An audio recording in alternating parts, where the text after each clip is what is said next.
Aleluia. Até parece que não acabamos de ouvir o hino. Cantando aí no final do hino, tá todo mundo sem força para dar um amém. Aleluia. Deixa o Espírito Santo te tocar. Aleluia.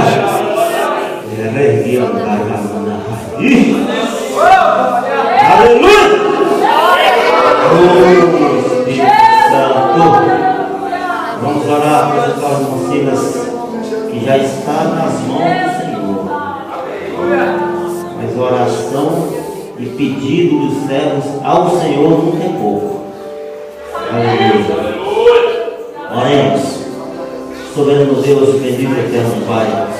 Senhor, aqui estamos já agradecidos a Ti, ó Deus, pela primeira parte desse culto, Pai.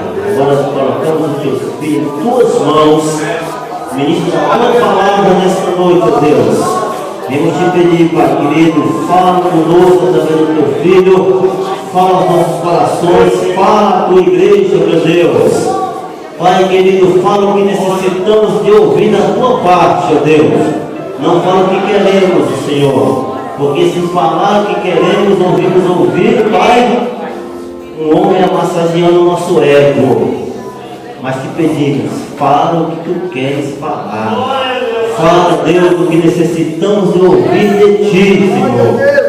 Em nome de Jesus, Deus, e a partir desse momento, todos ficarem nesse lugar. E somente a Tua voz seja ouvida.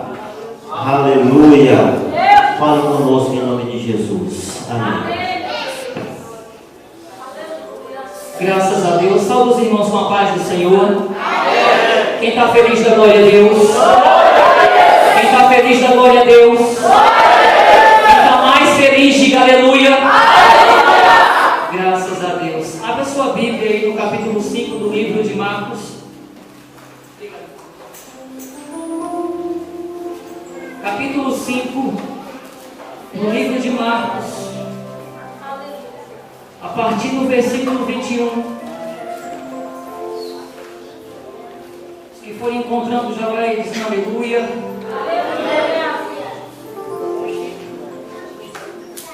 Louvado seja Deus.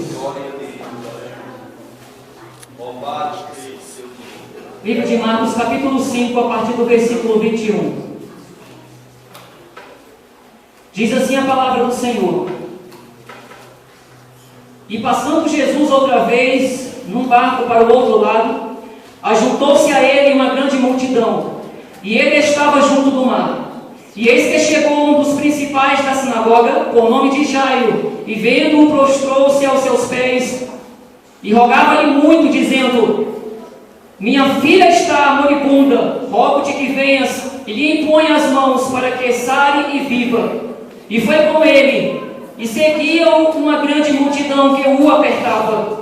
E certa mulher que havia 12 anos tinha um fluxo de sangue, e que havia padecido muito com muitos médicos, e despedindo tudo quanto tinha, nada lhe aproveitando isso, antes indo a pior. Ouvindo falar de Jesus, veio por detrás, entre a multidão, e tocou-lhe na veste.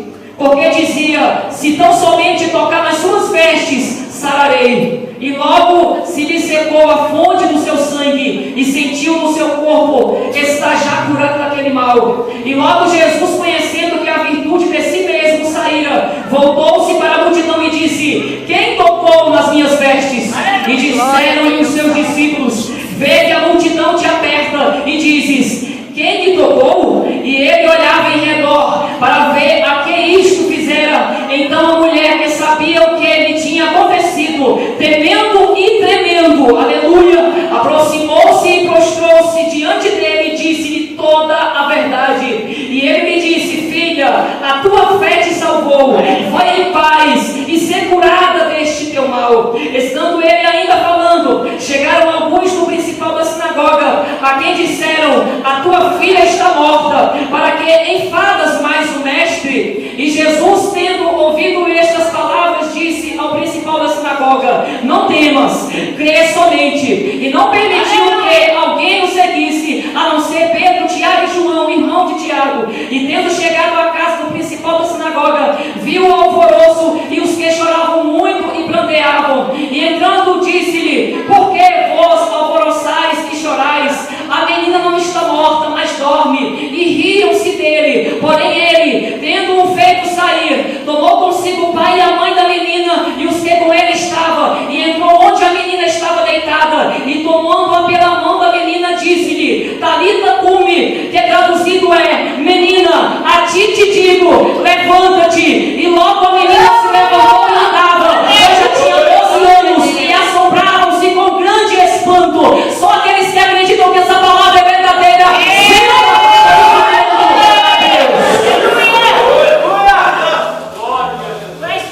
Eu poderia ter começado esse texto, meus amados, apenas usando um versículo dessa passagem. Mas eu quero de forma rápida e abrangente tentar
E não deixemos de congregar como é costume de alguns.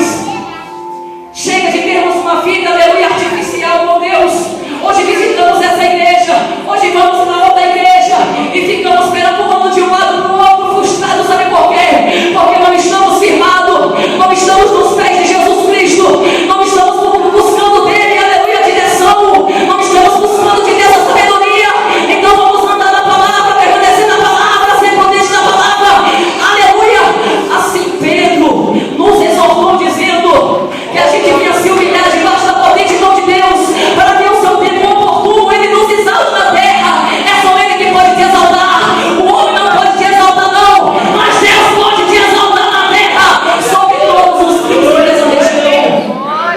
Deus retira, irmão, aquele que não era nada, aquele que era imundo, aquele que era sujo, e coloca assentado junto com os príncipes do seu povo. Quem é os príncipes do povo de Deus? É eu e você, que temos um nome escrito no mundo da eternidade, no livro da vida. Eu quero aqui fazer uma proposta para você que está hoje interessado em adorar a Deus. Levante a sua mão e comece a adorar esse Deus de glória. Grande Deus, rogava-lhe muito. Isso quer dizer que não foi pouco. Rogou a Jesus, tem misericórdia, minha filha está doente. Como é bom a gente rogar ao Senhor. Como é bom a gente saber, às vezes, a gente olha que sabe, as dificuldades estão tanta. Tem aquela guerra dentro de nós, aquela luta, sabe, constante, de manhã, de tarde, de noite. Paulo disse, escreveu sobre isso: como posso eu me separar do corpo dessa morte? O corpo, a minha carne e as coisas, sabe, que me causam prazer, a bebedeira, o cigarro talvez, a prostituição, as festas mundanas. Paulo disse: o bem que eu quero fazer não faço, mas o mal que eu não quero, esse eu tenho que fazer. Paulo estava dizendo: eu estou morto, eu estou mortificado, porque os prazeres da vida eu não posso ter, mas o mal que eu não quero, de pregar a verdade, esse eu tenho que fazer. E por esse mesmo mal que foi a palavra, que foi morto. Não fique pensando em facilidade a você levantar a mão e aceitar Jesus como Senhor, porque o mundo vai te repudiar. O mundo não vai te abraçar não. O mundo não vai bater palmas para você não. Jesus prometeu, irmão, caminho estreito. Quando o mundo começar a apertar muito na sua mão, alguma coisa está errada. Ou você é político, ou você está envolvido no meio deles. Não estou aqui falando contra a política não, viu, irmão? É porque geralmente muita gente aperta a mão do político e a Bíblia fala até parte da política, se chegar ali ao povo. Mas nem todo mundo que aperta a sua mão é seu amigo. Nem todo mundo que anda com você é seu amigo. Nem todo mundo que fala o seu nome é seu amigo. As multidões cercaram Jesus, as multidões ouviram a Jesus, mas a grande maioria só queria saber de Jesus para comer do pão que ele multiplicava, para saber das enfermidades que ele curava, para ver os mortos ressuscitando, mas não tinha compromisso com a sua palavra.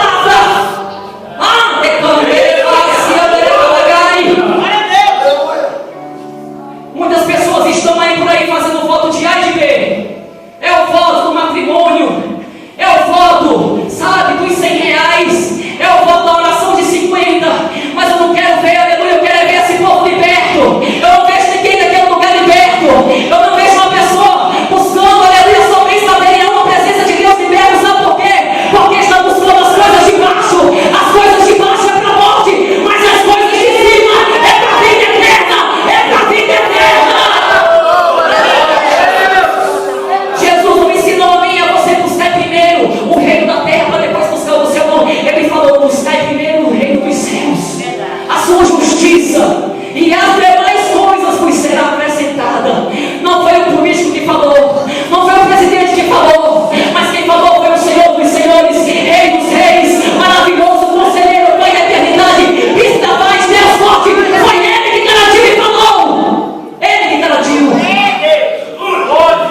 Aqui diz a palavra do Senhor em continuidade, que quando aquele homem estava rogando ao Senhor Jesus, alguém ali roubou a cena e apareceu.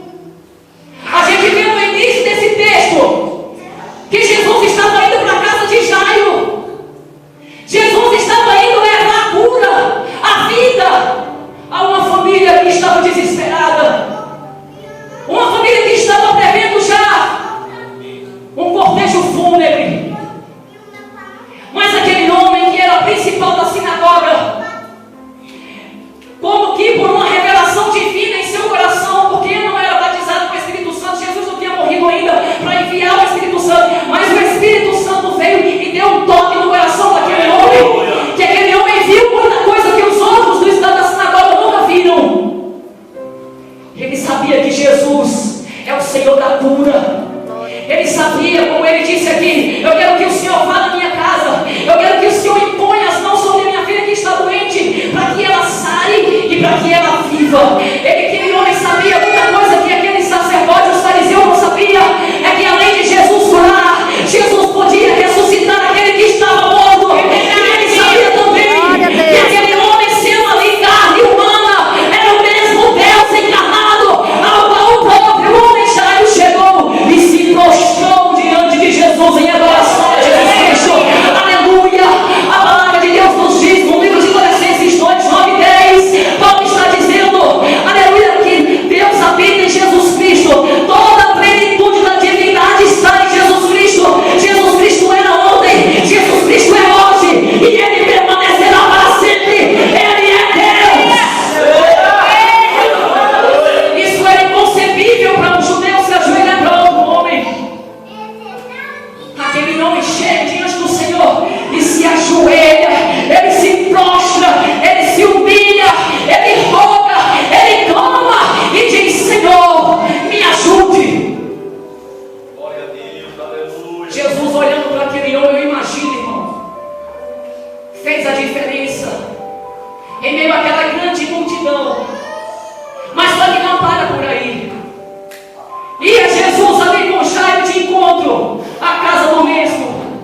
Ia Jesus acompanhado com os discípulos de encontro à casa de Jairo.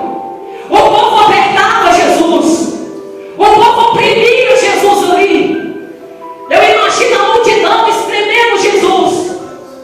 E de repente alguém aparece e toca na orla do vestido do Senhor Jesus. Alguém que até antes então nunca ninguém ouviu falar dessa mulher, nem o seu nome conhecemos, mas ela está aqui. Você não precisa ter o seu nome escrito em algum trabalho para que Deus te reconheça. Você não precisa ter o teu nome no outdoor para que Jesus possa reconhecer e te dar honra. O homem pode não te reconhecer, o homem pode não te atribuir o devido valor que você tem diante de Deus, mas Deus, Ele sabe o valor que você tem. Você vale mais do que a prata, mais do que o ouro, mais do que o mundo inteiro. Você vale muito para Deus, porque por um preço foste comprado, não por prata nem por ouro, mas pelo sangue precioso da vassalha de Jesus Cristo, o sangue que cura, o sangue que remove o pecado.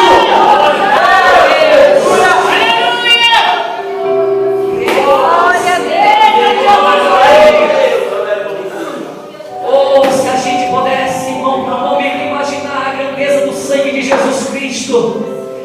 Se a gente pudesse imaginar, irmão, a grandeza espiritual que tem debaixo do poder do sangue do Cordeiro. O sangue do Cordeiro, meu irmão, é sangue que o diabo tem que frear, porque se ele for adiante, ele se queima todo. Sabe por quê? Porque o sangue do Cordeiro, irmão, é proteção para aqueles que são lavados e purificados no sangue dele.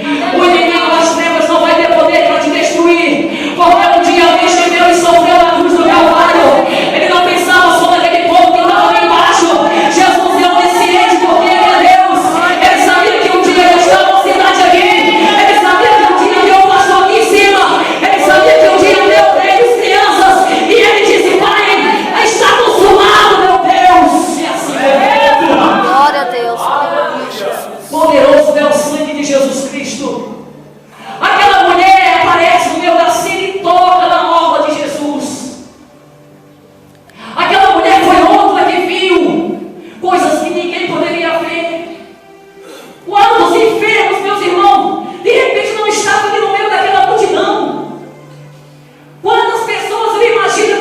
estavam ali precisando de uma cura, de uma cura sentimental, de uma cura lá na alma, por algum trauma.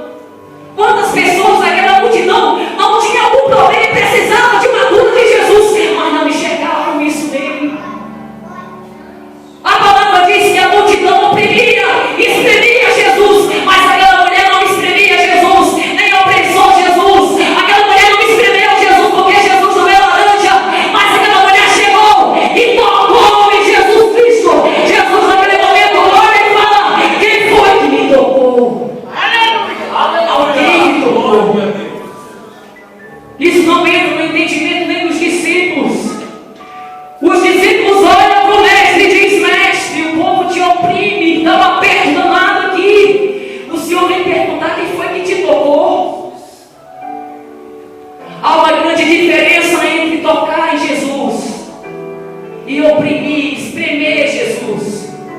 O povo oprimia, mas alguém chegou e tocou, e quando tocou, saiu poder Glória a Deus. das vestes do Senhor. Quando aquela mulher toca, eu imagino passar tudo na mente do Senhor Jesus quando aquela pessoa toca, porque Jesus sabia, irmão, tenho certeza que ele sabia. Ninguém poderia enganar Jesus. Jesus passava por aquele caminho porque ele sabia que ali perto alguém estava lutando para chegar perto dele. A palavra fala que essa mulher havia 12 anos perdendo sangue. Você sabe como é que uma pessoa fica perdendo sangue há 12 anos? Uma pessoa com hemorragia. Eu nem conheço, eu nunca vi, irmão, para falar a verdade. Porque quando a pessoa passa algum tempo perdendo sangue durante 12 anos, irmão, eu acho que não aguenta nem um mês, irmão. Já é para morte. No máximo eles vão colocar um ano, dependendo do grau de saída do sangue, do fluxo de sangue. Aquela mulher tinha 12 anos com aquela doença, com aquela praga. Aquela mulher, irmão, diz a palavra do Senhor que ela estava, irmão, ela estava desamparada, ela estava esquecida, irmão, porque primeiro, aquela mulher passava por algumas frustrações. A primeira frustração, irmão, de ser estéril, porque a doença lhe causou isso. Aquela mulher não poderia ter filho, e a mulher que era estéril naquela época era considerada mulher imunda, era considerada uma mulher que era uma praga amaldiçoada por Deus porque não dava filhos. A mulher tinha outro trauma também que poderia ser a pobreza. A palavra diz que aquela mulher gastou tudo com os médicos, mas não melhorou nada. Muito pelo contrário, ela foi de mal a pior.